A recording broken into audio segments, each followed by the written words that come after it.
Hello friends, Hindi audio book में आपका स्वागत है। एज ए मैन थिंकेथ दुनिया भर में सेल्फ हेल्प के क्षेत्र में बहुत ही मशहूर पुस्तक है। अगर हम कहें कि यह पुस्तक स्वयं को समर्थ बनाना या फिर स्वयं को सिद्ध करने के बारे में लिखी गई है तो अतिशयोक्ति नहीं होगी। यह छोटी सी पुस्तक हमें यह बताने के साथ साथ कि हम महान बन सकते हैं, हमें महान बनने में एक टूल की तरह काम करती है। सत्य हमें उन सीमाओं से मुक्त कर सकता है, वह हमारे जीवन को बदल सकता है जिनसे हम घिरे हुए हैं। सत्य तब बहुत ही शक्तिशाली होता है जब इसे साधारण भाषा में आसान तरीके से पेश किया जाता है। जेम्स एलन हमें इस पुस्तक के माध्यम से स्पष्ट रूप से दिखाते हैं कि कैसे हम उस चाबी रूपी ज्ञान का प्रयोग करके जिस सफलता की हम कल्पना करते हैं उस महानतम सफलता को और उसे प्राप्त करने के तरीकों को खोल सकते हैं। इस पुस्तक को 7 अध्यायों में लिखा गया है जो बेहद सुंदर तरीके से एक दूसरे से जुड़े हुए हैं। जैसे पहला अध्याय है विचार और चरित्र, दूसरा अध्याय परिस्थितियों पर विचार का प्रभाव व तीसरा अध्याय है शरीर और स्वास्थ्य पर विचार का प्रभाव। इसी तरह से यह लयबद्ध तरीके से आगे बढ़ती है, वह आपको विचार शक्ति का पूरा परिचय करवाती है। यह पुस्तक आपको यह बताती है कि किस तरह हम अपने विचार रूपी यंत्र का प्रयोग कर सकते हैं। जेम्स कहते हैं कि हम वास्तव में वही हैं जो हम सोचते हैं। हमारा चरित्र हमारे विचारों का फल है। आप अपने भाग्य के निर्माता हैं। यह नियम परम सत्य है कि जो खोजेंगे उन्हें मिलेगा, जो दस्तक देंगे उनके लिए दरवाजे खुलेंगे, क्योंकि धैर्य, अभ्यास और निरंतर दृढ़ता के माध्यम से ही आप ज्ञान के मंदिर में दाखिल हो सकते हैं। जेम्स आगे कहते हैं कि आप तब तक परिस्थितियों के द्वारा नियंत्रित रहेंगे जब तक यह सोचते रहेंगे कि हम बाहरी परिस्थितियों से नियंत्रित होने वाले हैं। आपने अगर नेपोलियन हिल के द्वारा लिखित पुस्तक थिंक एंड ग्रो रिच पढ़ी है तो आपने महसूस किया होगा कि विचार की शक्ति कितनी महान है। विचार की शक्ति के माध्यम से क्या कुछ नहीं किया जा सकता है। जेम्स के सूत्रों को और अधिक समझने के लिए हमें इस पुस्तक को भी पढ़ना या इसकी ऑडियो बुक सुननी चाहिए। यह पुस्तक मूल रूप से एक कविता मन वह मूल शक्ति है जो हर कार्य को एक सांचे में ढालती है और बनाती है के रूप में शुरू होती है। बौद्ध मतानुसार शुरुआत में दी गई कविता उस पुस्तक का सार होती है। अगर आप उस कविता को समझ लेते हैं तो मान लीजिए आपने उस पुस्तक के सार को समझ लिया है और उसमें दी गई एक ऐसी चाबी को खोज लिया है जो आपकी प्रतिभा, शक्ति और जादू के ताले को खोल सकती है। जेम्स एलन द्वारा लिखित पुस्तक एज ए मैन थिंकेथ का एक उपहार के रूप में आनंद लें। यह छोटी सी पुस्तक अपने आप में एक महान खजाना लिए हुए आपके सामने है। धन्यवाद। HindiAudiobook.com। आपका दिन शुभ हो। Hello friends, Hindi audio book में आपका स्वागत है। आज हम जेम्स एलन के द्वारा लिखित पुस्तक एज ए मैन थिंकेथ सुन रहे हैं। जेम्स एलन का जन्म सन 1864 में इंग्लैंड के लिसेस्टर में हुआ था। उनके पिता का देहांत उनके बचपन में ही हो गया था, जिससे उन पर व उनके परिवार पर मुश्किलों का पहाड़ सा टूट पड़ा था। ऐसी परिस्थितियों में उन्हें मात्र 15 साल की आयु में ही पढ़ाई बीच में ही छोड़नी पड़ी थी। साल 1902 तक आते आते उन्होंने फैसला किया कि अब वे केवल लिखने का ही कार्य करेंगे। इस दौरान उन्होंने अपने लेखन कार्य को कॉन्ट्रैक्टर्स के माध्यम से भी किया। अपनी पहली पुस्तक फ्रॉम पॉवर्टी टू पावर पूरी करने के बाद वे इंफ्राकॉम, जो कि इंग्लैंड का दक्षिणी पश्चिम तट है, वहां पर आकर बस गए थे। जेम्स वहां अपनी मृत्यु पर्यंत साल 1912 तक रहे। जेम्स एलन ने अपने जीवन में 19 बेहद सफल व ज्ञानवर्धक पुस्तकें लिखी हैं। आज आप जिस पुस्तक एज ए मैन थिंकेथ को सुनने जा रहे हैं यह उनकी सर्वश्रेष्ठ पुस्तक मानी जाती है। यह पुस्तक विचार की शक्ति पर एक निबंध नहीं है, बल्कि ध्यान, खोज और अनुभव का बहुआयामी फल है। यह पुस्तक सभी स्त्रियों और पुरुषों को इस सत्य को खोजने में मदद करने की कुंजी है कि वे स्वयं खुद के निर्माता हैं। वे अपने सुख दुख व ज्ञान अज्ञान के मुख्य शिल्पकार उनके खुद के विचार ही होते हैं। इनका निर्माता उनका खुद का मन ही होता है। James Allen, Ilfracombe, England. अध्याय 1 विचार और चरित्र। HindiAudiobook.com। हम वैसे ही हैं जैसा हम अपने मन में सोचते हैं। इस मुहावरे ने केवल हमारे संपूर्ण अस्तित्व को ही नहीं समेटा है, बल्कि यह हमारे संपूर्ण जीवन की हर एक दशा, दिशा और परिस्थितियों पर पूर्ण रूपेण खरा उतरता है। हमारा चरित्र हमारे संपूर्ण विचारों का ही संपूर्ण फल है।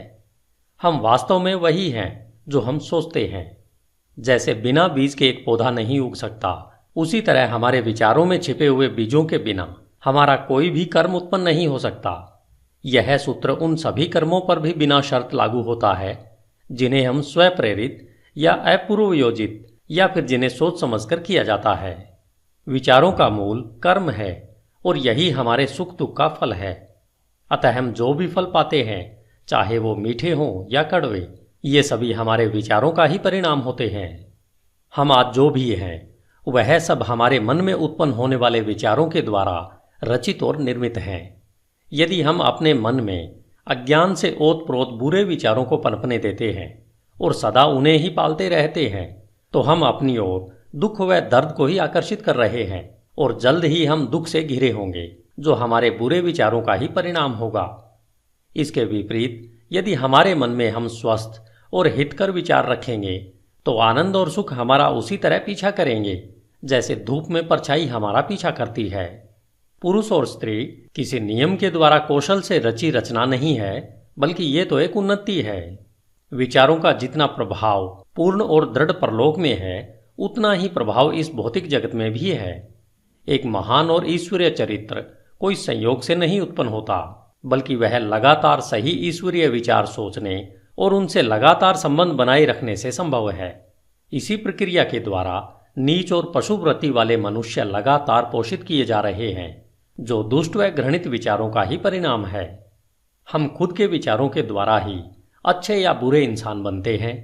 हमेशा हम अपने विचारों की शस्त्रशाला में उन शस्त्रों का संधान करते रहते हैं जिनका प्रयोग हम हमेशा अपने नाश के लिए करते रहते हैं। हम उन उपकरणों को भी बनाते रहते हैं जिनके द्वारा हम अपने जीवन को सुखद, आनंदमय और शांति में बनाते हैं। वह साथ ही साथ समाज को भी इसका लाभ देते हैं। हम सही विचारों के चुनाव से व उनके सच्चे प्रयोग के द्वारा दिव्यता और पूर्णता तक उठ सकते हैं। गलत या बुरे विचारों के प्रयोग के द्वारा हम पशु से भी नीचे स्तर तक गिर सकते हैं। इन दोनों चरम चरित्रों के बीच में ही सभी चरित्र स्तर होते हैं, जिनके निर्माता, कारीगर, पालक व स्वामी हम स्वयं होते हैं। इस युग की सबसे ऊर्जावान, ताकतवर, विश्वास से भरा हुआ दिव्य वचन और दिल को सुख देने वाला आत्मा से संबंधित यह सत्य है कि तुम अपने विचारों के मालिक, चरित्र को ढालने वाले, अपनी परिस्थिति, वातावरण और भाग्य के कारीगर और रचयिता खुद हो। शक्ति, बुद्धि और प्रेम की सत्ता और स्वयं के विचारों के स्वामी तुम खुद हो और तुम्हारे पास ही रूपांतरणकारी व पुनरुत्थान की शक्ति है, जिसके द्वारा तुम खुद को वो बनाते हो जो बनाना चाहते हो। हर परिस्थिति को नियंत्रित करने की चाबी तुम्हारे हाथों में है। तुम अपने हर हाल के स्वामी होते हो, यहां तक कि अपनी सबसे कमजोर और दुराचारी परिस्थिति के मालिक भी तुम खुद ही होते हो।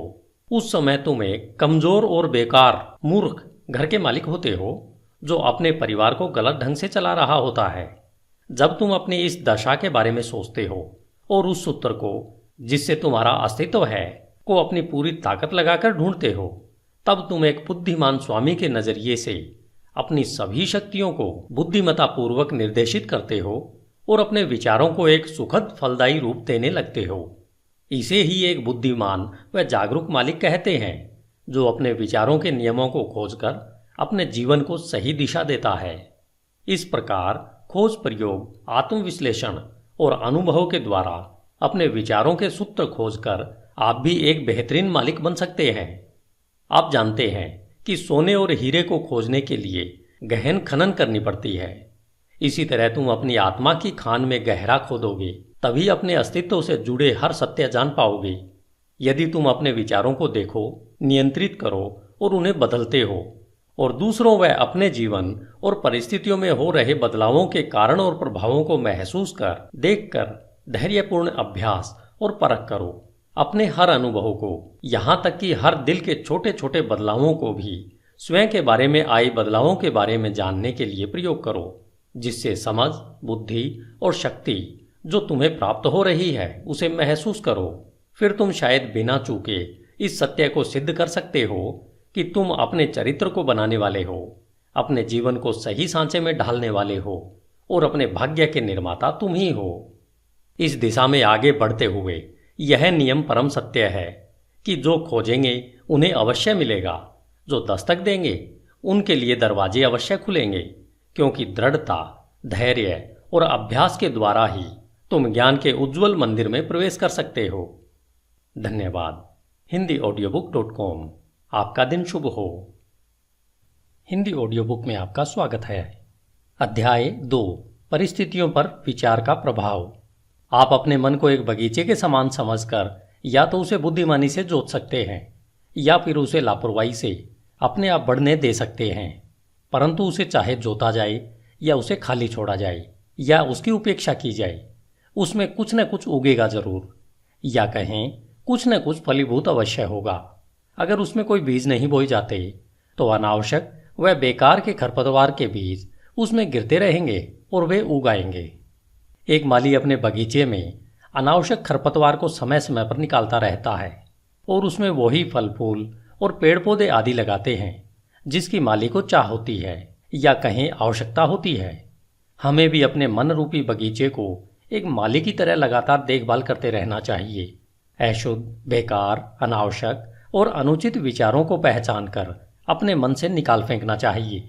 वह आवश्यक, शुद्ध, उपयोगी और उत्पादक विचारों को फलों और फूलों की तरह सहेज कर उनकी उचित प्रकार से देखभाल करते रहना चाहिए। इस प्रक्रिया का पालन करते हुए उचित समय अवधि में आप जान पाओगे कि आप ही अपनी आत्मा के प्रमुख माली और रक्षक हो। आप ही अपने जीवन के निर्देशक हो। आप ही अपने अंदर विचारों के नियमों को प्रकट कर पाते हो। आप ही हमेशा बढ़ती सत्यता से यह भी समझ पाते हो कि कैसे आपके विचार की शक्तियां और मन के अन्य घटक आपके सच्चे चरित्र, सकारात्मक परिस्थितियां और उज्जवल भाग्य का निर्माण करने के काम में लगे हुए हैं। विचार और चरित्र एक समान होते हैं क्योंकि माहौल और परिस्थितियों के द्वारा ही चरित्र निर्मित होता है और प्रकट होता है। इस प्रकार आप हर समय यह देखेंगे कि आपके जीवन की बाहरी परिस्थितियां आपके अंतर्मन के विचारों से परस्पर जुड़ाव और तालमेल में रहेंगी। इसका मतलब यह बिल्कुल नहीं है कि हर समय जैसी आपकी परिस्थिति है वह आपके पूरे चरित्र को ही दर्शाती रहती है। इसका अर्थ यह है कि वे परिस्थितियां आपकी विचारधारा के किसी आवश्यक पहलू से उस समय के लिए इतना करीब से जुड़ी हुई हैं कि वे आपकी प्रगति के लिए आवश्यक हों। आज आप जिस भी स्थिति में हैं वह सब आपकी सत्ता के नियमों के कारण ही हैं। आपको इस जगह आपके विचार ही लेकर आए हैं। आपके जीवन की संरचना में संयोग नाम की कोई चीज नहीं है। जो भी है वह उस नियम का ही परिणाम है जो अचूक है। यह बात उनके लिए उतनी ही सही है जो अपनी परिस्थितियों के साथ तालमेल में कमी का अनुभव करते हैं, जितना कि उनके लिए जिन्हें लगता है कि वे परिस्थितियों से संतुष्ट हैं। एक प्रगतिशील और जागरूक सत्ता के रूप में आप जहां पर हो वहां इसलिए हो कि आप उससे सीख कर आगे बढ़ सको। जैसे आप परिस्थिति में निहित आध्यात्मिक शिक्षण को सीख लेते हो, वह निकल जाती है और दूसरी परिस्थितियों के लिए जगह बनाती है। जब तक आप यह विश्वास करते रहोगे कि आप बाहरी परिस्थितियों द्वारा प्रभावित प्राणी हो, तब तक आप परिस्थितियों की मार खाते रहोगे। लेकिन जब आपको यह अनुभव होगा कि आप एक रचनात्मक शक्ति हो और उस छिपी हुई भूमि और बीज जिससे परिस्थितियां पनपती है पर अपना अधिकार जमा सकते हो, तब आप सही मायने में अपने खुद के स्वामी बन जाते हो। आत्म परीक्षण और आत्म संयम का अभ्यास करने वाले सभी लोग यह जानते हैं कि परिस्थितियां विचारों से ही उत्पन्न होती है।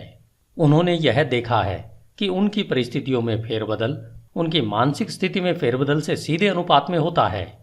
यह सही है कि जब आप उत्सुकता से अपने विचारों की कमियों को दूर करने में स्वयं को लगा लेते हो, तब आप बहुत जल्दी प्रगति करते हैं और बहुत सारे परिवर्तनों से जल्दी ही गुजरते हैं। हर विचार रूपी बीज जिसे मन में विचारों के माध्यम से बोया जाता है वह अच्छी उपज ही देगा और देर सवेर किसी न किसी कार्य के रूप में फलता फूलता है। वह उसमें परिस्थिति रूपी फल अवश्य लगते हैं। अच्छे विचार अपने अनुरूप अच्छे फल और बुरे विचार हमेशा बुरा ही फल देते हैं। परिस्थितियों का बाहरी जगत विचार के आंतरिक जगत का निर्माण करता है। किसी इंसान को अच्छाई की चरम सीमा तक ले जाने के लिए प्रिय व अप्रिय बाहरी परिस्थितियों के वे मुख्य घटक हैं। आप अपने बोए की फसल काटने वाले स्वयं होने के नाते कष्ट और आनंद दोनों का ही अनुभव करते हो व उनसे सीखते हो। जिन्हें आप अपने पर हावी होने देते हो, ऐसी आंतरिक इच्छाओं, आकांक्षाओं और विचारों का अनुसरण करते हुए अपने जीवन की बाहरी परिस्थितियों के रूप में उनकी पूर्णता तक पहुंचते हो। उन्नति और अवनति के नियम सब जगह लागू होते हैं।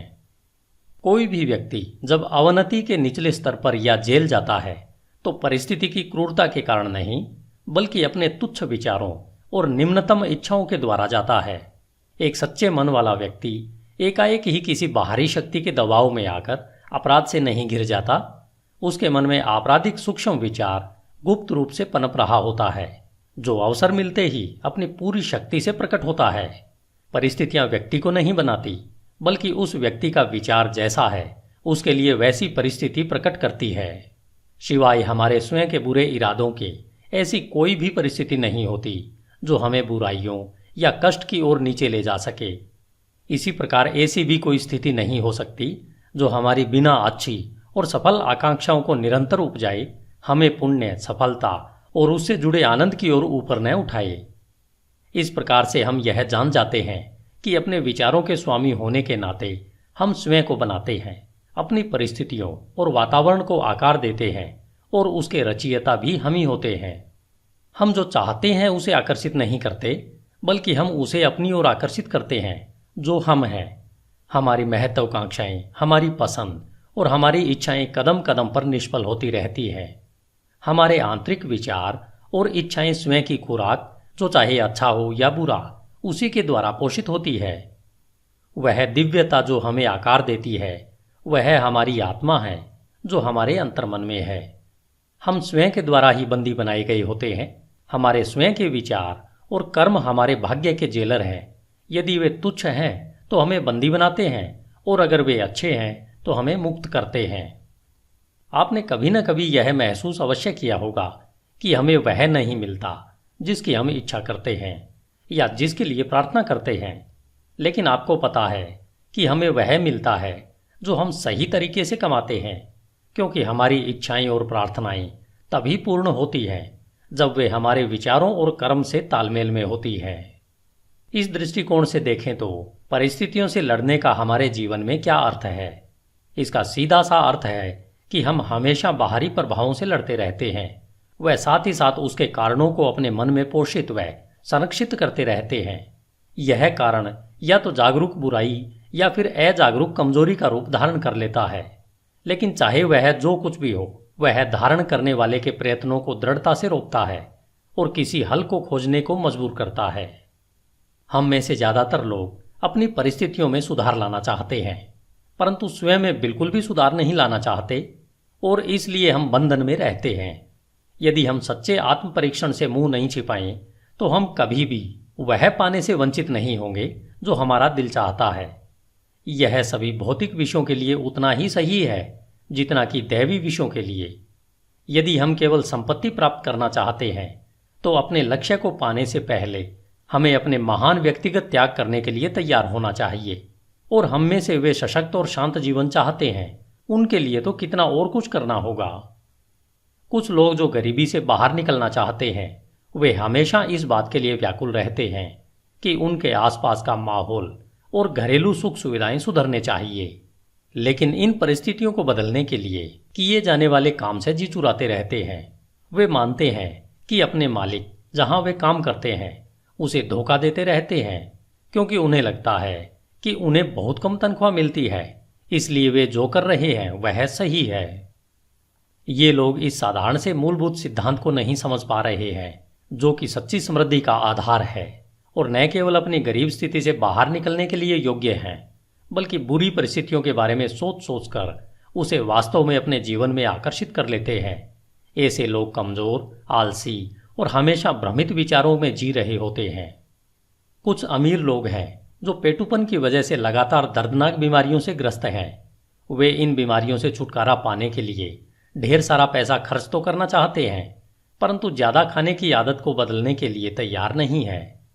वे ज्यादातर चटपटे और मजेदार खाने की अपनी इच्छा को हमेशा संतुष्ट करना चाहते हैं और अच्छा स्वास्थ्य भी चाहते हैं। ऐसे लोग अच्छे स्वास्थ्य के लिए अयोग्य हैं क्योंकि उन्होंने स्वस्थ जीवन के पहले सिद्धांत को अभी तक नहीं सीखा है। कुछ मालिक हैं जो गलत रास्ते से धन कमाकर अमीर और ज़्यादा अमीर होना चाहते हैं, जिसके लिए वे चालाकी से सही वेतन न देकर ज़्यादा काम करवाना चाहते हैं। ऐसे मालिक समृद्धि के बिल्कुल योग्य नहीं है।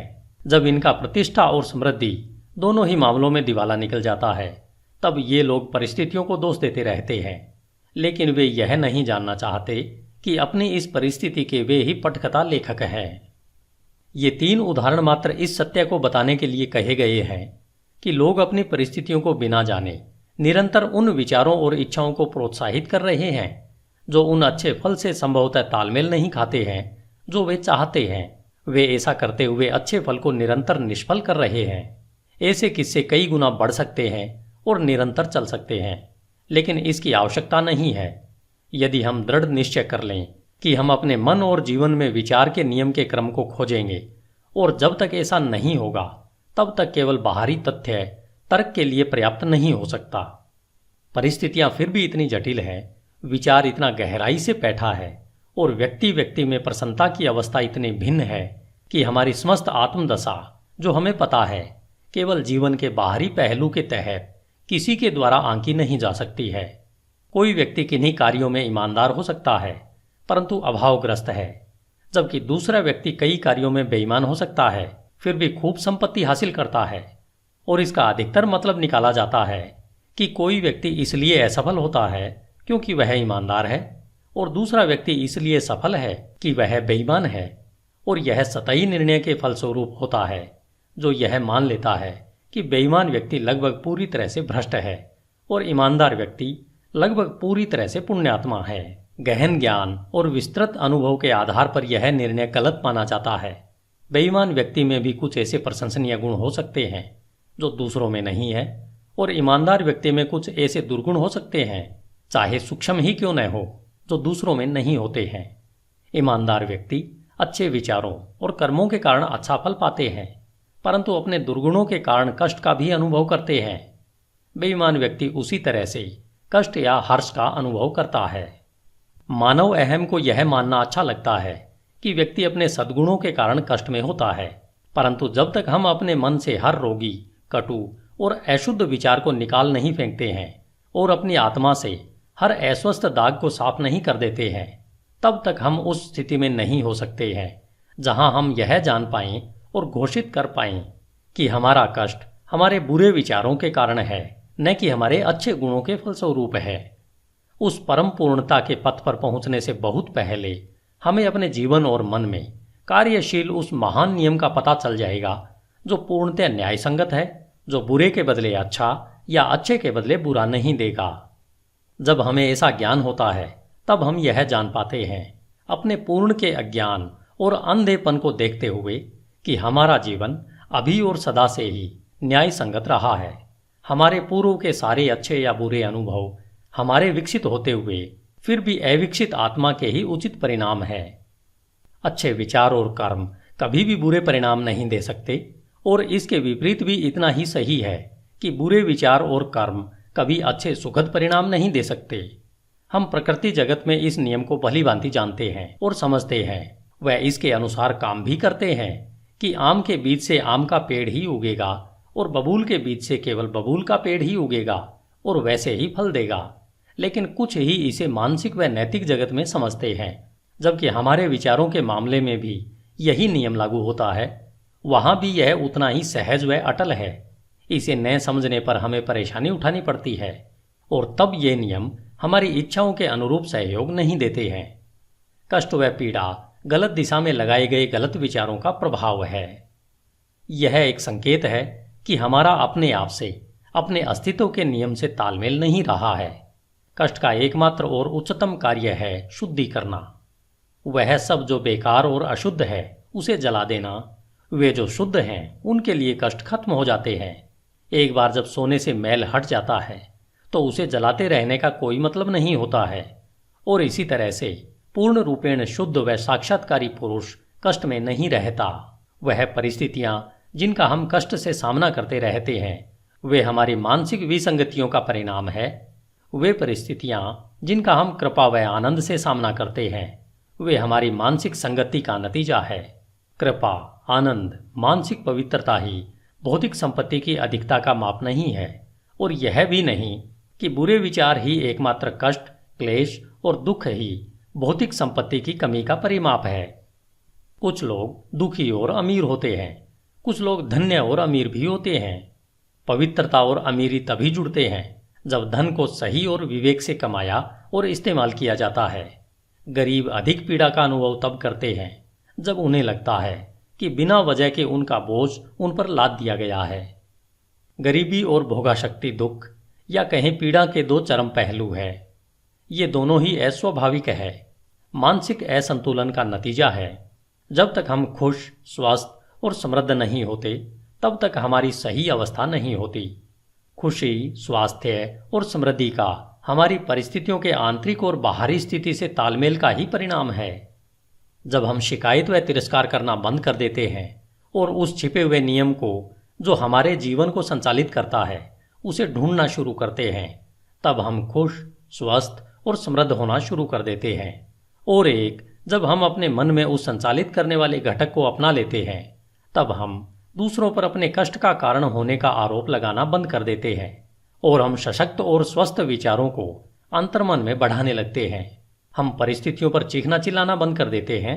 वह अपनी तीव्र प्रगति के लिए अपने अंदर छिपी हुई शक्तियों और संभावनाओं को खोज करके एक साधन के रूप में प्रयोग करना शुरू कर देते हैं। इस सत्य का प्रमाण हर इंसान में है और इसलिए नियमित आत्म परीक्षण और आत्म विश्लेषण की सरल पड़ताल द्वारा इसे जाना जा सकता है। हम मूलभूत तौर पर अगर अपने विचारों को बदलते हैं तो हम अपने जीवन की भौतिक परिस्थितियों में आए त्वरित बदलाव को देखकर आश्चर्यचकित रह जाएंगे। कभी कभी हमें लगता है कि हम अपने विचारों को गुप्त रख सकते हैं, परंतु ऐसा नहीं है। वे जल्दी ही आदत में बदल जाते हैं और आदत परिस्थितियों का रूप ले लेती है। बुरे और निम्न स्तर के विचार आक्रोश और नशे की आदत बनाते हैं, जो पीड़ा, कष्ट और गरीबी का रूप लेते हैं। किसी तरह के भी विनाशकारी विचार अनसुलझी थकाऊ आदतें बन जाती है, जो ध्यान भंग करने वाली और विपरीत परिस्थितियों का आकार ले लेती है। डर, संशय और अनिर्णायक विचार कमजोर और बेमेल आदतों का रूप ले लेते हैं, जो असफलता, गरीबी और निर्भरता की परिस्थितियों के रूप में आकार लेती है। आलसी विचार बेईमानी और गंदगी का रूप लेते हैं, जो गरीबी व नीचता का आकार लेती है। घृणित और दंडनीय विचार हिंसा और आरोप लगाने की आदत का रूप लेते हैं, जो चोट लगने व दंड मिलने वाली परिस्थितियों का आकार लेते हैं। हर तरीके से स्वार्थी विचार स्वार्थीपन का रूप लेते हैं, जो उन परिस्थितियों को आकर्षित करते हैं जो दुखदायी होती है। दूसरी ओर हर तरह के सुंदर विचार कृपा और अच्छाई का रूप लेते हैं, जो प्रिय और सुखद परिस्थितियों को आकार देते हैं। रचनात्मक विचार आत्मसंयम और संतुलित मन का रूप लेते हैं, जो शांति और विश्रांति की परिस्थितियों का आकार लेती है। साहस, आत्मनिर्भरता और निर्णय के विचार सशक्त और फलदायी आदतों का रूप लेते हैं, जो सफलता, प्रचुरता और मुक्ति की परिस्थितियों को आकार देती है। ऊर्जापूर्ण विचार सफाई पसंद व उद्यमी आदतों को आकार देती है। मृदुल व क्षमाशील विचार मृदुलता की आदत का रूप लेते हैं, जो सुरक्षित व स्वस्थ परिस्थितियों को आकार देती है। प्रेमपूर्ण और निस्वार्थ विचार दूसरों के लिए स्वयं को भूल जाने की आदत का रूप लेते हैं, जो निश्चित और स्थायी प्रचुरता व सच्ची समृद्धि की परिस्थितियों को आकार देती है। लंबे समय तक एक ही तरीके की विचारधारा, चाहे वह अच्छी हो या बुरी, चरित्र और परिस्थितियों पर अपना प्रभाव अवश्य छोड़ती है। हम अपनी परिस्थितियां प्रत्यक्ष तरीके से नहीं चुन सकते, लेकिन अपने विचारों को चुन सकते हैं और इस तरह अप्रत्यक्ष रूप से अवश्य ही परिस्थितियों को आकर्षित कर सकते हैं। प्रकृति हमारे साथ है, हमारे अपने द्वारा काम करती है, जिससे कि हम इन विचारों का आनंद उठा सकें, जिन्हें हम पोषित करते हैं, और ऐसे अवसर प्रस्तुत होते हैं जो जल्दी ही अच्छे और प्रभावशाली विचारों को सतह पर ले आते हैं। जैसे ही हम अपने नकारात्मक और विनाशकारी विचारों को त्यागते हैं, पूरा संसार हमारे प्रति मधुर हो जाता है और हमारी मदद करने को तैयार हो जाता है। जैसे ही हम अपने कमजोर और दूषित विचारों से दूर जाने लगते हैं, हर तरफ ऐसे अवसर उमड़ने लगते हैं जिससे कि हमारे सशक्त संकल्प को मदद मिले। जैसे ही हम अच्छे विचारों को बढ़ावा देते हैं तो कोई भी दुर्भाग्य हमें शर्म और कष्ट से नहीं घेरता है। संसार हमारा बहुरूपदर्शी कैलिडोस्कोप है और हर क्षण जिन विभिन्न रंगों को प्रस्तुत करता है वे हमारे सतत उभरते विचारों के अद्भुत चित्र हैं। धन्यवाद। HindiAudiobook.com। आपका दिन शुभ हो। Hello friends, Hindi audio book में आपका स्वागत है। अध्याय 3, शरीर और स्वास्थ्य पर विचार का प्रभाव। As a man thinketh, written by James Allen. हमारा शरीर हमारे मन के आदेशों का अक्षरशः पालन हमेशा एक सेवक की तरह करता है। यह मन के हर क्रियाकलापों का पालन करता है, चाहे फिर वे सोच विचार कर चुने गए हों या स्वतः प्रकट हुए हों। मन के दूषित, नकारात्मक व बुरे विचारों के कारण हमारा शरीर बीमार पड़ जाता है, जिससे हम पतन की ओर अग्रसर होते हैं। और अगर हमारे मन में खुश, सुंदर, स्वस्थ और सकारात्मक विचार हैं तो इनकी आज्ञा पर हमारा शरीर सुंदर, सफल और यौवन से भरपूर सुसज्जित हो जाता है। रोग और स्वास्थ्य की भी परिस्थितियों की तरह हमारे विचारों में जड़ें होती है।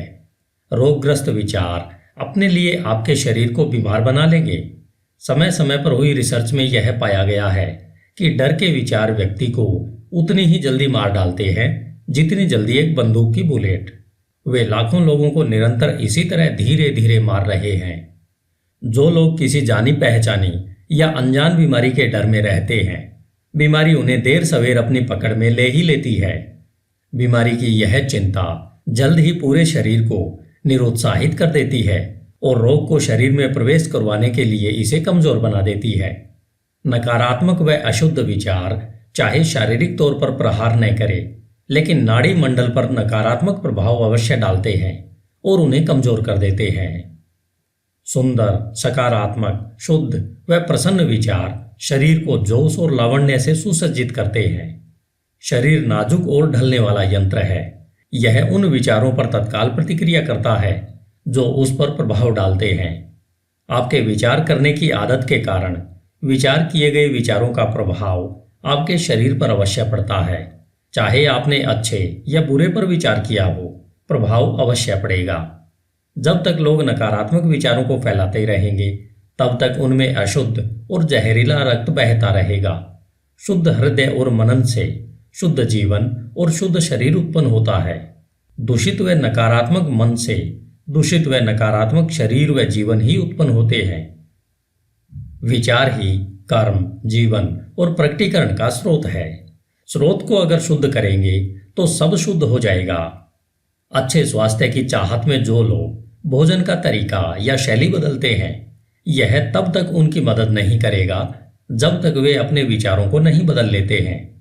जब हमारे विचार शुद्ध होंगे तब हमें अशुद्ध भोजन की चाह ही नहीं रह जाएगी। जिन्होंने अपने विचारों को सशक्त व शुद्ध किया है, उन्हें किसी भी हानिकारक जीव से डरने की आवश्यकता नहीं है। स्वस्थ विचार स्वस्थ आदतें बनाते हैं। यदि आप शरीर को पूर्ण स्वस्थ रखना चाहते हो तो अपने मन की रक्षा करो। यदि आप अपने शरीर का नवीनीकरण करना चाहते हो तो मन को सुंदर बनाओ।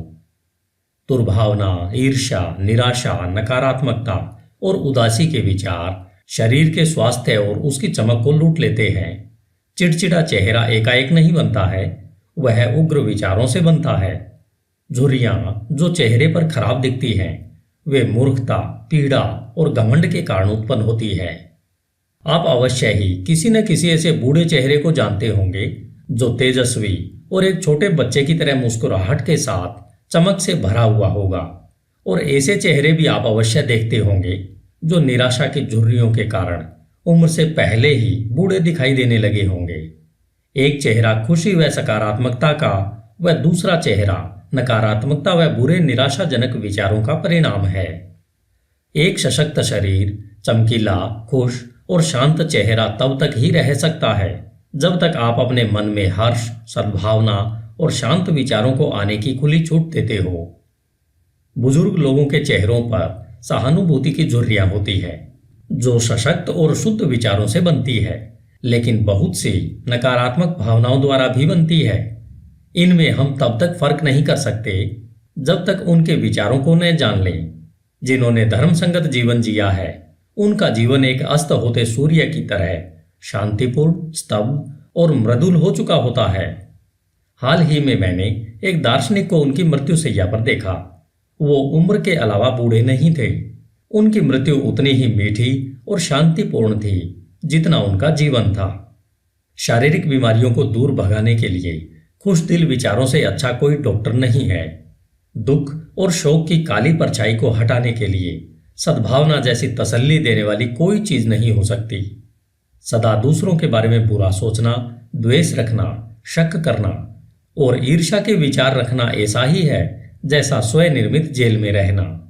परंतु सबके बारे में अच्छा सोचना, सबके साथ खुश रहना, धैर्य के साथ यह सीखना कि उनमें केवल अच्छाई ही देखना, ऐसे निस्वार्थ विचार स्वर्ग की ओर ले जाते हैं। दिन प्रतिदिन हर प्राणी के प्रति शांति के विचार रखना आप में अद्भुत शांति लाएंगे। धन्यवाद। HindiAudiobook.com।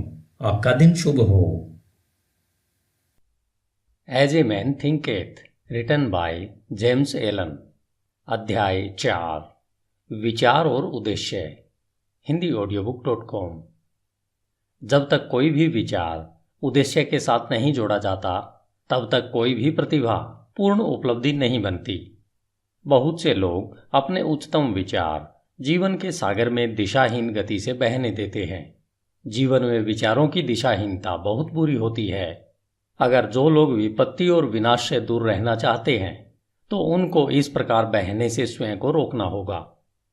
जिनके जीवन में कोई मुख्य उद्देश्य नहीं होता वे बहुत ही जल्दी तुच्छ चिंताओं, डर, परेशानियों और अपने प्रति दया रखने के भाव से ग्रस्त हो जाते हैं और ये सभी कमजोरी के लक्षण होते हैं। ये ठीक वैसे ही असफलता, अप्रसन्नता और कमी की ओर ले जाते हैं जैसे सोच समझकर आयोजित किए गए अपराध होते हैं, क्योंकि कमजोरी शक्ति विकसित करने के ब्रह्मांड में टिक नहीं सकती। हमें एक न्यायसंगत उद्देश्य के बारे में विचार करना चाहिए। वह उसे यथार्थ बनाने के लिए कार्यशील होना चाहिए। हमें अपने उद्देश्य को विचारों के केंद्र में रखना चाहिए। उद्देश्य बनाते समय हमारी प्रकृति कैसी है उसके अनुसार वह आध्यात्मिक या फिर भौतिक लक्ष्य का रूप ले सकता है। परंतु वह जो भी हो, हमें उस उद्देश्य पर दृढ़ता से अपनी विचार शक्ति को केंद्रित करना चाहिए। हमें इस उद्देश्य को अपना उच्चतम कर्तव्य बनाकर उसकी प्रगति के लिए स्वयं को समर्पित कर देना चाहिए। वह अपने विचारों को क्षणिक रुचियों, चाहतों और कल्पनाओं के पीछे नहीं भागने देना चाहिए। यह आत्मसंयम का राजसी मार्ग है और विचार की सच्ची एकाग्रता है। यदि हम बार बार अपने उद्देश्य को पाने में असफल हो रहे हैं तो यह तब तक होता रहता है जब तक हम अपनी कमजोरी से ऊपर नहीं उठ पाते हैं और इससे हम चरित्र के सामर्थ्य को प्राप्त करते हैं। वह सच्ची सफलता का मापदंड होता है। वह यह भविष्य के सामर्थ्य और विजय की नई शुरुआत होती है। जिनका कोई महान उद्देश्य नहीं होता है उन्हें अपने विचारों को कर्तव्य के अचूक प्रदर्शन पर केंद्रित करना चाहिए, फिर चाहे उनका कार्य कितना ही छोटा क्यों न दिख रहा हो। केवल इसी तरीके से विचारों को एकत्रित करके केंद्रित किया जा सकता है। वह संकल्प और ऊर्जा को विकसित किया जा सकता है। इसे सिद्ध करने के बाद ऐसा कोई भी लक्ष्य नहीं रह जाता है जिसे प्राप्त नहीं किया जा सकता हो।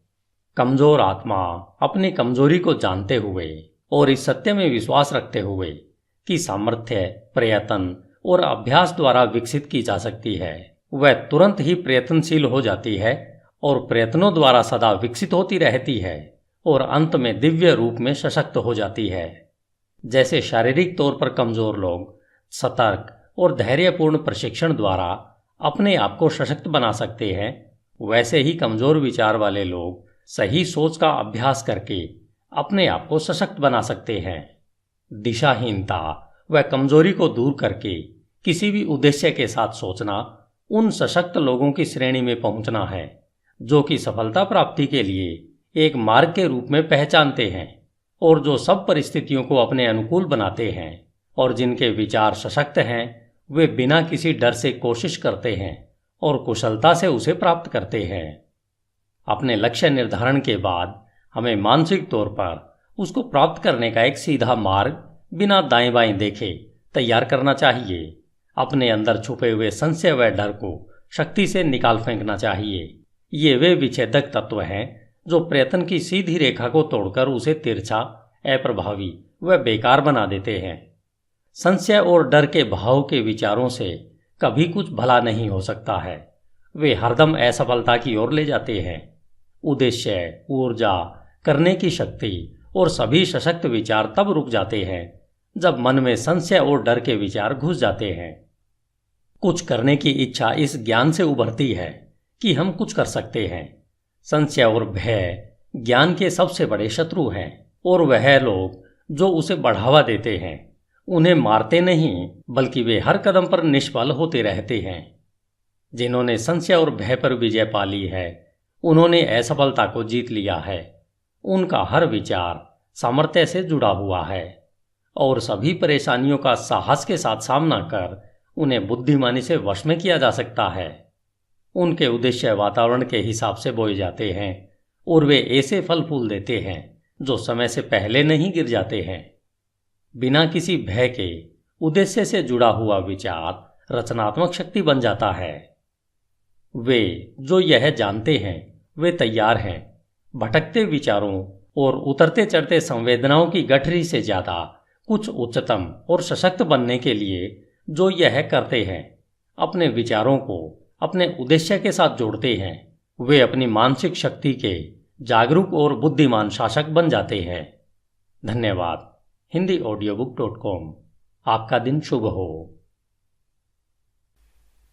As a man thinketh, James Allen. अध्याय 5। उपलब्धि में विचार एक घटक। HindiAudiobook.com।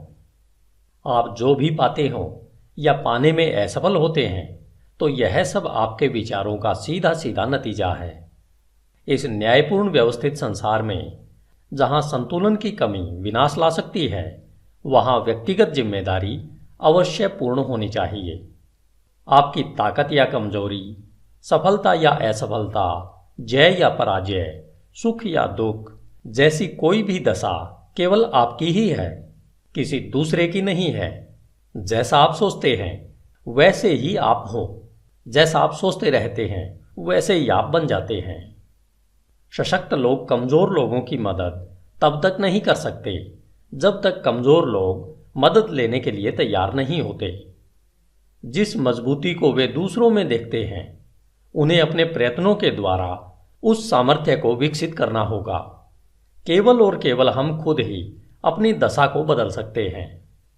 दबाने वाले व दबने वाले वास्तव में अपने आप को सताने में सहयोगी होते हैं, बल्कि देखने में यह लगता है कि वे एक दूसरे को सता रहे हैं। पूर्ण ज्ञान कर्म के नियम को दबाने वाले की कमजोरी में और दबाने वाले की दुष्प्रयुक्त शक्ति में देखता है। पूर्ण प्रेम दोनों के कष्ट को देखकर किसी का भी हनन नहीं करता। पूर्ण करुणा दबाने वाले और दबने वाले दोनों को ही अपनाती है। जिन्होंने कमजोरी पर विजय पा ली है और सभी स्वार्थी विचारों को त्याग दिया है, जो न तो अत्याचारी हैं और न ही वह जिन पर अत्याचार हो रहा है, वे मुक्त हैं। कुछ पाने से पहले, जो चाहे सांसारिक वस्तुएं हों, हमें अपने विचारों को अति भोगवादी होने से ऊपर उठाना चाहिए। हमें सफलता पाने के लिए सभी स्वार्थों को नहीं तो कुछ को तो छोड़ना ही होगा। अगर हमारे सभी विचार भोगवादी हैं, जिससे हम न तो ठीक प्रकार से सोच सकते हैं और न ही ठीक योजना बना पाते हैं, इसलिए हम ज्यादातर क्षेत्रों में असफल होते हैं।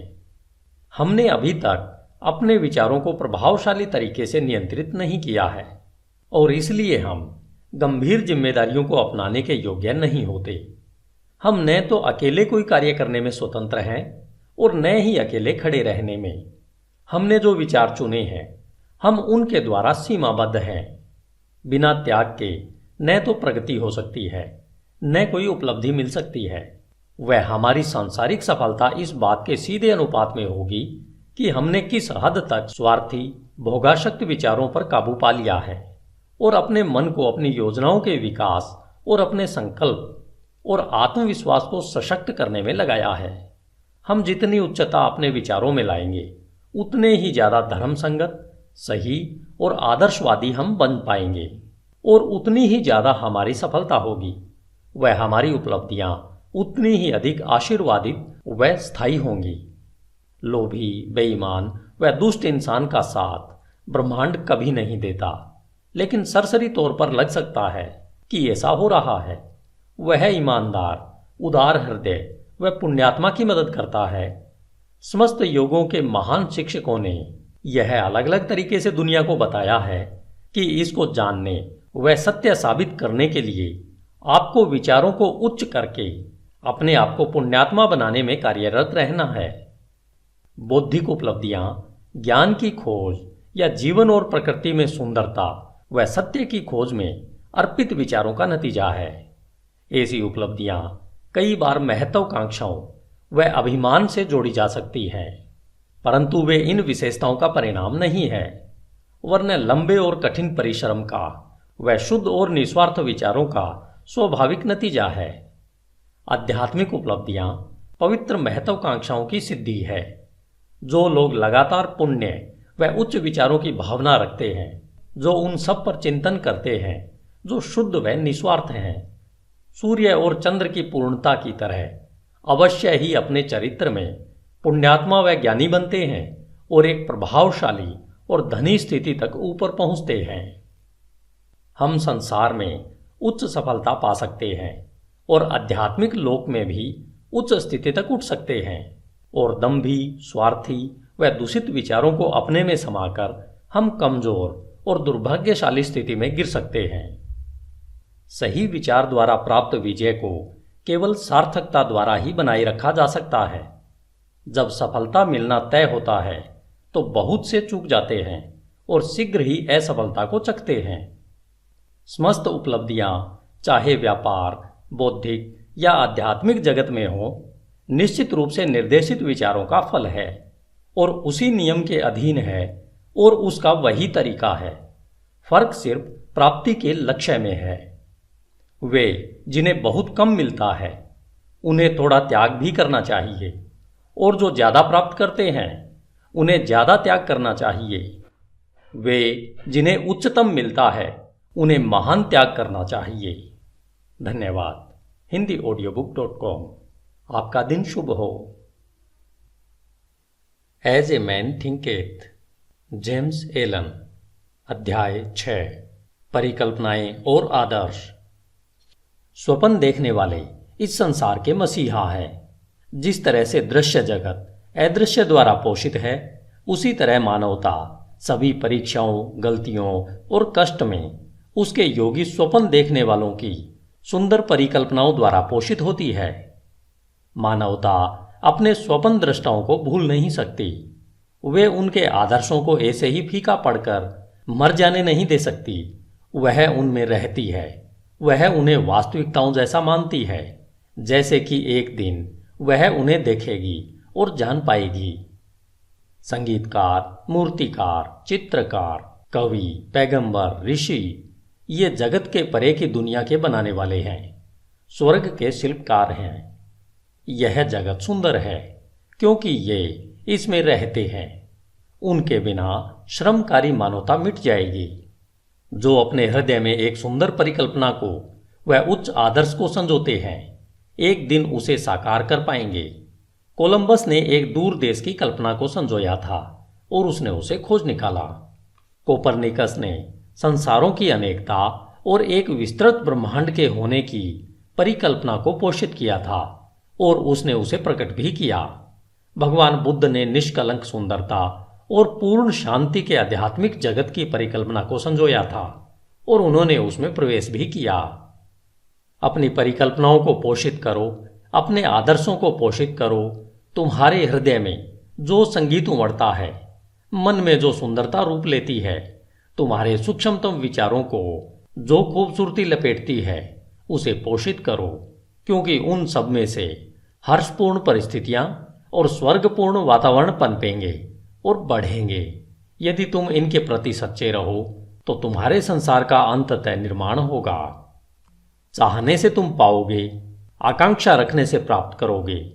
क्या हमारी निम्नतम इच्छाओं को संतुष्टि का पूर्ण माप मिले और हमारी शुद्धतम आकांक्षाएं पोषण की कमी से नष्ट हो जाएं। ब्रह्मांडीय नियम ऐसा नहीं है।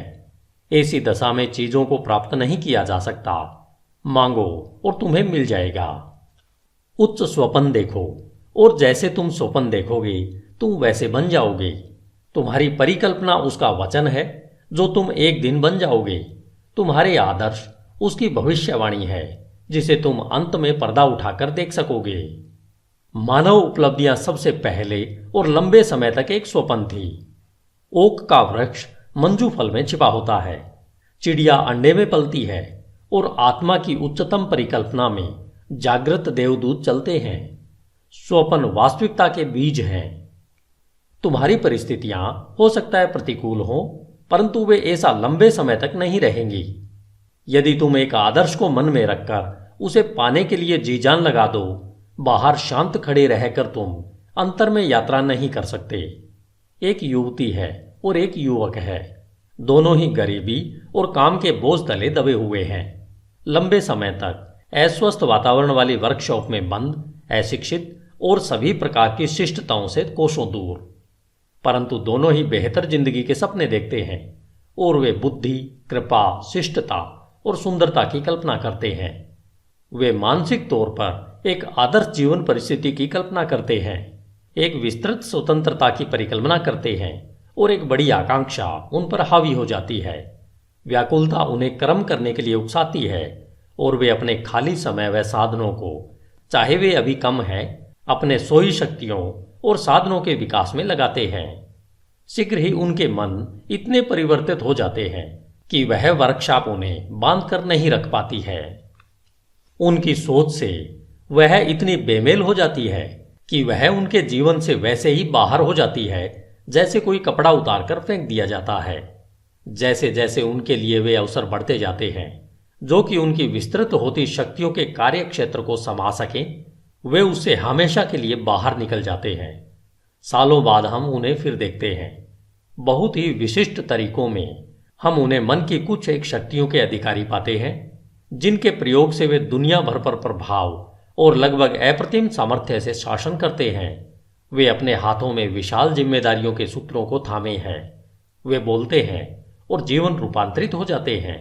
स्त्री और पुरुष उनके शब्दों में विश्वास करते हैं और अपने चरित्र को पुनः ढालते हैं और सूरज की तरह ये ऐसे स्थायी और प्रकाशित केंद्र बन जाते हैं जिसके चारों ओर असंख्य जीव घूमते रहते हैं। उन्होंने अपने यौवन की परिकल्पना को पा लिया है। वे अपने आदर्शों से एक हो गए हैं। और तुम भी नौजवान पाठक अपने हृदय की परिकल्पना को पाओगे, व्यर्थ इच्छा को नहीं, चाहे वह ओछी हो या सुंदर या फिर दोनों का मिश्रण, क्योंकि तुम सदा उसकी ओर खींचे जाओगे जिससे तुम गुप्त रूप से सबसे ज्यादा प्यार करते हो। तुम्हारे हाथों में तुम्हारे अपने विचारों का फल मिलेगा। तुमने जो कमाया है वह तुम पाओगे, न ज्यादा न उससे कम। तुम्हारे वर्तमान का वातावरण चाहे कैसा भी क्यों न हो, तुम्हारे विचारों, तुम्हारी परिकल्पना, तुम्हारे आदर्श द्वारा तुम या तो गिरोगे, वैसे ही रहोगे, या फिर उठोगे। तुम अपने नियंत्रित इच्छाओं जितना छोटे बन जाओगे या तुम अपनी प्रबल अभिलाषाओं जैसे महान बन जाओगे। स्टैंटन क्रिगहम डेविस के सुंदर शब्दों में, तुम बही खाते संभाल रहे हो और तुम अभी उन दरवाजों से बाहर निकलते हो जो इतने समय से तुम्हें लगता था कि तुम्हारे आदर्शों के लिए रुकावट थे, और अपने आप को श्रोताओं के सामने पाते हो। पेन अभी भी तुम्हारे कान पर अटका है, उंगलियों पर शाही के धब्बे हैं, और तभी उसी क्षण में तुम्हारे अंतर में प्रेरणा की वर्षा होने लगती है। तुम बकरियों को चरा रहे होते हो और शहर में घूमते हुए पहुंच जाते हो, फटे मुंह देहाती की तरह, और आत्मा के निर्भय मार्गदर्शन में तुम एक गुरु के आश्रम में पहुंच जाते हो। और एक समय के बाद वे कहते हैं, तुम्हें सिखाने के लिए मेरे पास और कुछ नहीं है। अब तुम स्वयं गुरु बन गए हो, जो थोड़े समय पहले तक बकरियां चराते हुए महान कार्यों के घटने के स्वप्न देखा करता था। बेपरवाह, अज्ञानी और आलसी केवल चीजों के लिए प्रत्यक्ष प्रभाव को देखते हुए, न कि स्वयं चीजों को, भाग्य, किस्मत और संयोग के बारे में बात करते हैं। किसी को धनवान बनता देखकर कहते हैं, कितना भाग्यशाली है। किसी को सुप्रसिद्ध विद्वान बनता देख वे आश्चर्य से कहते हैं, उस पर कितनी कृपा दृष्टि है। और किसी साधु प्रवृत्ति वाले व्यक्ति और उसका अन्य लोगों पर प्रभाव पड़ते देखकर वे टिप्पणी करते हैं, देखो किस्मत कैसे हर कदम पर उसका साथ दे रही है। वे उन परीक्षाओं, असफलताओं और संघर्ष को नहीं देखते जो इन स्त्री पुरुषों ने अनुभव पाने के लिए सहर्ष स्वीकारा है।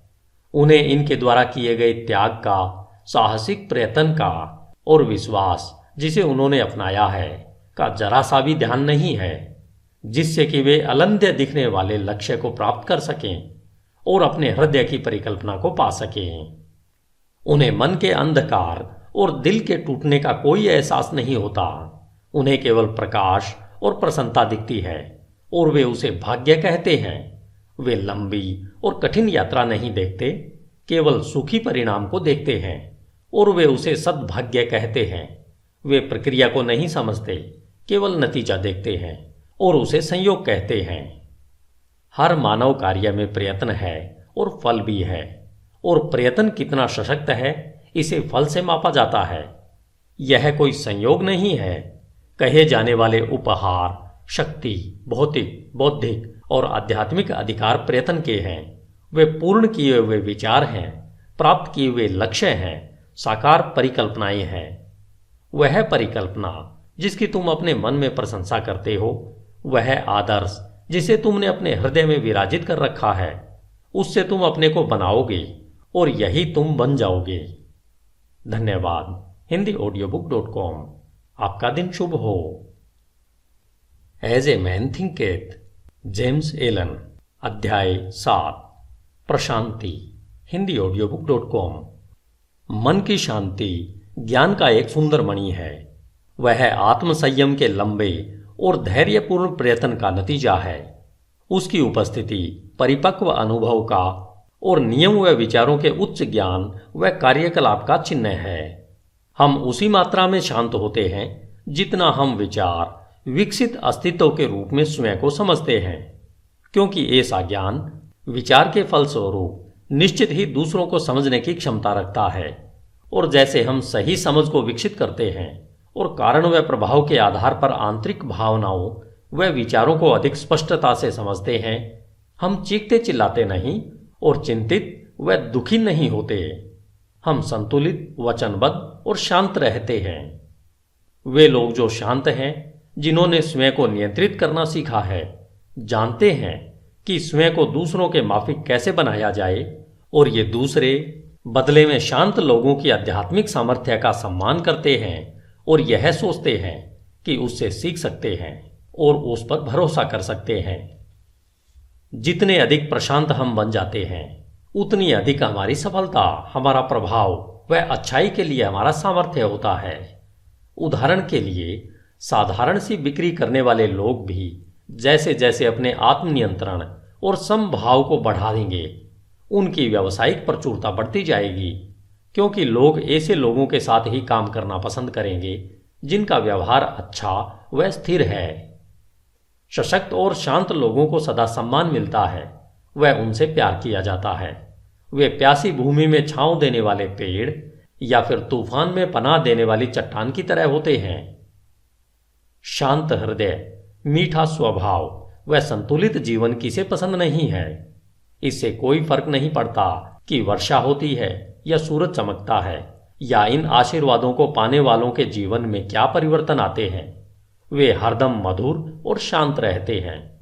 वह चरित्र की विशिष्टता जिसे शांतता कहते हैं, संस्कृति का आखिरी सबक है। वह जीवन का फूलना है, आत्मा का फलना है। वह ज्ञान की तरह मूल्यवान है और उसकी सोने से भी ज्यादा कामना करनी चाहिए। हाँ, उत्कृष्ट सोने से भी ज्यादा। पैसे को पाने की चाह कितनी तुच्छ लगती है जब उसकी तुलना एक शांत जीवन, जो सत्य के सागर में लहरों के नीचे आंधी तूफान की पहुंच से परे शाश्वत शांति में बसता है। हम ऐसे कितने ही लोगों को जानते हैं जो अपने जीवन को अप्रिय बना लेते हैं, जो अपने विस्फोटक गुस्से के कारण वह सब जो मधुर और सुंदर है उसे तबाह कर देते हैं, जो अपने चरित्र की शिष्टता का नाश कर देते हैं और मनमुटाव पैदा कर देते हैं। यह एक प्रश्न है कि क्या बड़ी मात्रा में लोग अपने जीवन को तबाह नहीं करते हैं, और क्या वे नासमझी और आत्मनियंत्रण की कमी के कारण अपने जीवन की खुशियों को मार नहीं देते। हम अपने जीवन में ऐसे कितने कम लोगों से मिलते हैं जो शांत होते हैं, जिनमें अद्भुत शिष्टता होती है, जो कि एक परिपक्व चरित्र की विशेषता है। हाँ, अनियंत्रित गुस्से से मानवता आवेश में आती है, अनियंत्रित दुख से उत्तेजित हो जाती है, व्यग्रता और संयम से प्रभावित होती है। केवल वे ज्ञानी जिनके विचार नियंत्रित व शुद्ध हैं, आत्मा की तेज हवाओं और तूफानों व हवा को काबू में ला सकते हैं। तूफान में डांवाडोल आत्मा, चाहे तुम कहीं भी क्यों न हो, चाहे किसी भी परिस्थितियों में क्यों न रहते हो, यह जानती है कि जीवन के समुद्र में पवित्रता के द्वीप मुस्कुरा रहे हैं और तुम्हारे आदर्शों का उजला किनारा तुम्हारे आने का इंतजार कर रहा है। विचारों की पतवार को अपने हाथों में कसकर पकड़ कर रखो। तुम्हारी आत्मा के जहाज में प्रबल स्वामी आराम करता है, वह केवल सोता है, उसे जगाओ। आत्मनियंत्रण सामर्थ्य है, सही विचार श्रेष्ठता है, शांतता शक्ति है। अपने हृदय से कहो, शांत रहो, स्थिर रहो। धन्यवाद। HindiAudiobook.com। आपका दिन शुभ हो।